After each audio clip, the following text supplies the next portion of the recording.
Laurent Jalabert, généralement perçu comme un sprinter, a étonné en gagnant le Tour d'Espagne 1994 à Lac Covadonga lors de la 16e étape. Les coureurs de la Vuelta ont pris une journée de repos avant d'affronter le Cuitu Negru dimanche.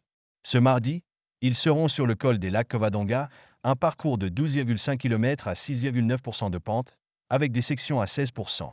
Des coureurs célèbres comme Primoz Roglic, 2021, Thibaut Pinot, 2018, et Nairo Quintana, 2016, ont excellé au Lagos Covadonga, mais la victoire la plus mémorable est celle de Laurent Jalabert au Tour d'Espagne 1994.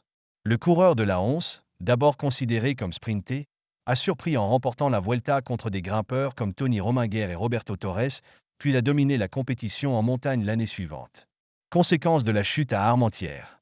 La métamorphose a été déclenchée par la chute du Français à Armentières lors de la 3e étape du Tour de France 1994, après que le Belge Wilfried Nelissen ait heurté un policier. Il a quitté l'hôpital le jour de l'arrivée des coureurs à Paris, ce qui l'a beaucoup affecté.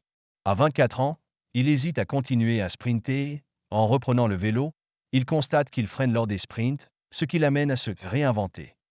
Il a précisé qu'il s'était spécialisé dans les longues échappées et la course de mouvement, partant souvent seul et remportant des sprints dans des groupes réduits, ce qui a été une transformation réussie.